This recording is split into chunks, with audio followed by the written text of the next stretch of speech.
السلام علیکم ورحمۃ اللہ تعالی وبرکاتہ۔ امید ہے کہ آپ حضرات خیریت سے ہوں گے۔ میرے بھائی، آج میں آپ کے سامنے جو ہے مفتی سلمان اظہری صاحب قبلہ کی ایک ویڈیو لے کر کے حاضر ہوا ہوں۔ بہت ہی قیمتی یہ ویڈیو ہے، بہت اچھی ویڈیو ہے، اور مفتی سلمان اظہری صاحب قبلہ نے جو ہے ان لوگوں کے لیے بہت ہی نصیحت بھرا بیان دیا ہے جو لوگ اپنی بیٹیوں کو بوجھ سمجھتے ہیں، جو لوگ اپنی بیٹیوں کو گالی سمجھتے ہیں، جو لوگ اپنی بیٹیوں کو بے عزتی سمجھتے ہیں۔ میرے بھائی، ان کے لیے مفتی سلمان اظہری صاحب قبلہ کا یہ پیغام جو ہے بہت ہی نایاب پیغام ہے۔ اور میں آپ کو بتا دوں کہ مفتی سلمان اظہری صاحب قبلہ نے کہا جس کی ایک بیٹیاں ہوں، دو بیٹیاں ہوں یا تین بیٹیاں ہوں، اور وہ اگر اچھے سے ان کی پرورش کرتا ہے اور پرورش کرنے کے بعد ان کی شادی کرتا ہے تو حضور فرماتے ہیں اس کے لیے جنت ہے۔ تو میرے بھائی، آپ اس بیان کو سننا لازمی، آپ کے لیے بہت اچھا پیغام ہے، بہت اچھا بیان ہے۔ اور جو ہے اگر آپ ہمارے یوٹیوب چینل پر نئے ہوں تو آپ ہمارے چینل کو سبسکرائب کر دینا، لائک کر دینا، کمنٹ کر دینا اور شیئر بھی کر دینا۔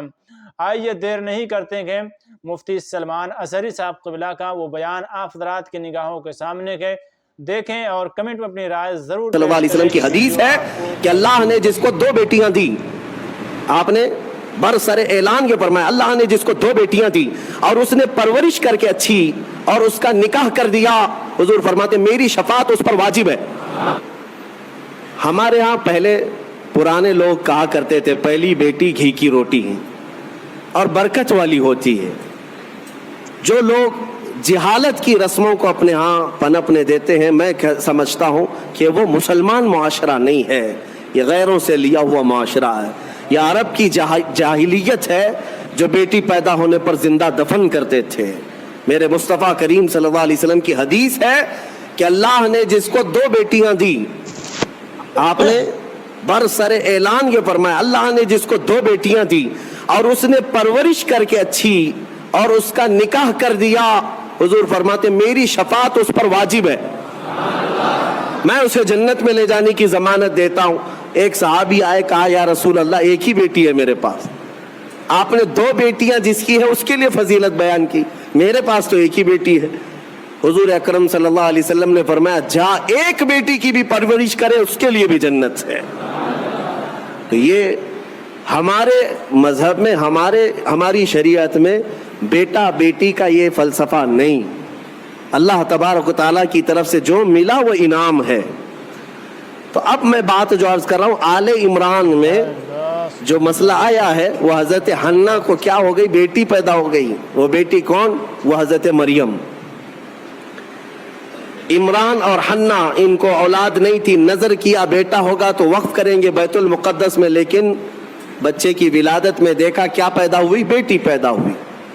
بیٹی کا نام انہوں نے رکھا مریم، اور پھر اللہ تعالیٰ کی بارگاہ میں اس کے لیے دعائیں بھی کی کہ اے اللہ اس کو شیطان رجیم سے ہمیشہ محفوظ رکھ۔ پھر وہ چھوٹی سی بچی کو لے کر کے یہ دونوں ماں باپ بیت المقدس میں آئے، مسجد اقصیٰ میں آئے۔ بیت المقدس مسجد اقصیٰ آج بھی فلسطین میں ہے، جس کو ہم قبلہ اول کہتے ہیں۔ وہاں پر حضرت زکریا علیہ السلام اللہ کے نبی امام تھے اور پوری بیت المقدس کے متولی بھی تھے، تمام چیزیں انہی کے سپرد ہوا کرتی۔ حضرت زکریا علیہ السلام کے ہاں لا کر کے انہوں نے دے دیا اور کہا ہماری ایسی ایسی منت تھی، نظر تھی، اللہ تعالیٰ نے ہمیں بیٹی دیا اور ہم بیت المقدس میں وقف کرنے کے لیے لائے ہیں۔ حضرت زکریا علیہ السلام نے بیٹی کو لے لیا۔ اب میں آپ کو بتاؤں، زکریا علیہ السلام کی عمر بھی کافی ہو چکی تھی، بال سفید ہو چکے تھے اور ان کو بھی اولاد نہیں تھی، زکریا علیہ السلام کو بھی اولاد نہیں تھی، بڑھاپا ان کا بھی تھا۔ آپ نے بیٹی کو گود لے لیا اور بیت المقدس میں رکھ دیا، کہا کہ ٹھیک ہے جاؤ تمہاری منت پوری ہو گئی، میں اس کی پرورش کرتا ہوں۔ یہ حضرت بی بی مریم کی پرورش اللہ کے گھر میں ہو رہی ہے۔ ایک محراب خاص کر دیا گیا بی بی مریم کی تربیت کے لیے، ایک نماز پڑھنے کے جیسے محراب ہے، ایک محراب حضرت بی بی مریم کا مسجد اقصی میں خاص ہو گیا. میں کیوں محراب کا ذکر کر رہا ہوں؟ توجہ چاہتا ہوں. قرآن میں اس محراب کا ذکر آیا ہے, اس محراب کا ذکر آیا ہے. بی بی مریم کو اس محراب کے اندر رکھا گیا. وہ آج بھی بیت المقدس میں موجود ہے, محراب مریم. اس کو محراب مریم کہتے ہیں, آج بھی ہے.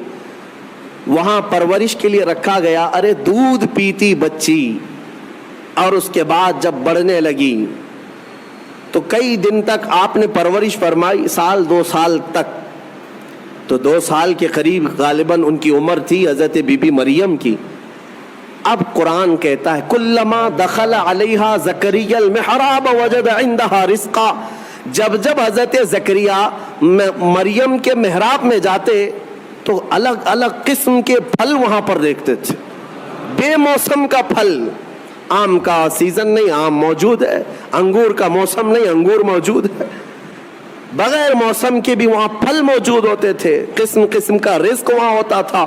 حضرت زکریا علیہ السلام حیران ہو کر پوچھتے ہیں قال یا مریم انا لکی ھذا, اے مریم یہ سب تیرے پاس کہاں سے آتا ہے؟ قالت, حضرت سیدہ مریم نے کہا ان اللہ یرزق من یشاء بغیر حساب. قالت هو من عند اللہ, وہ کہتی یہ سب اللہ حساب رزق دیتا.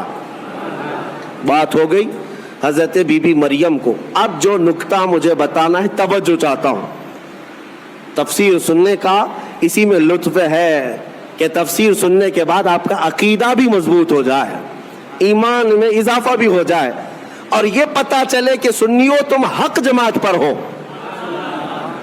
قرآن پاک کی تفسیر سننے کے بعد یہ یقین بھی تو تمہیں ہو جانا چاہیے. بی بی مریم کہتی ہے یہ اللہ کی طرف سے ہے, رزق آتا ہے. حضرت زکریا نے دیکھا کہ بی بی مریم کو چھوٹی عمر میں اللہ غیب سے رزق دیتا ہے. اب کیا کیا حضرت زکریا, جو خود مسجد کے امام ہیں, اللہ کے نبی ہیں, سب کو پتہ ہے حضرت زکریا علیہ السلام اللہ کے نبی ہیں. عمر دراز ہو چکی, لوگوں کو عبادت وہ کراتے تھے, اللہ تبارک و تعالیٰ کی طرف انسانوں کو وہ بلاتے تھے. لیکن بی بی مریم کو دیکھنے کے بعد انہیں بھی اولاد کی خواہش ہو گئی, انہیں بھی اولاد کی خواہش ہو گئی. ہوتا ہے ایسے کہ کئی سال تک بچے نہ ہوں تو آدمی کمپرومائز کر لے کہ چلو اب تو نہیں ہونا ہے, لیکن کبھی بڑھاپے میں جانے کے بعد پھر خواہش پیدا ہو جائے, یہ تو صرف نبیوں کی شان ہے. حضرت زکریا علیہ السلام کی خواہش ہوئی کہ کاش مجھے بھی اولاد ہوتی. تو کیا کیا حضرت زکریا علیہ السلام؟ مسجد اقصی بیت المقدس کے امام, قرآن کہتا ہے ہنالک دعا زکریا ربہ قال رب ہب لی من لدنک ذریۃ طیبہ انک سمیع الدعاء.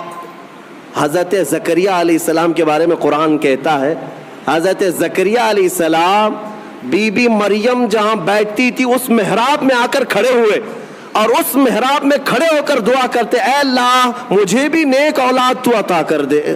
تو ہر ایک کی دعا سننے والا ہے. فنادته الملائکۃ وهو قائم یصلی فی المحراب ان اللہ یبشرک بیحییٰ. قرآن کہتا ہے حضرت زکریا علیہ السلام ابھی اسی محراب میں کھڑے ہو کر دعا کر ہی رہے تھے. اللہ نے فرشتے کو بھیجا, جاؤ زکریا کی دعا قبول ہے, انہیں بیٹا ہی نہیں نبی کی شکل میں یحییٰ علیہ السلام دیا جائے گا. صرف بیٹا ہی نہیں, یحییٰ بیٹا دے دیا گیا. ٹھیک ہے, دعا قبول فوراً. اور حضرت زکریا علیہ السلام کا بھی بڑھاپا ہے, بال سفید ہے, انہوں نے خود بیان کیا ہے. ان کی باتیں بھی قرآن پاک میں آئی ہیں کہ آپ نے یہ کہا ہے کہ اب میں بوڑھا ہو گیا, بال میرے سفید ہو گئے. سورہ اب مجھے عرض یہ کرنا ہے حضرت زکریا علیہ السلام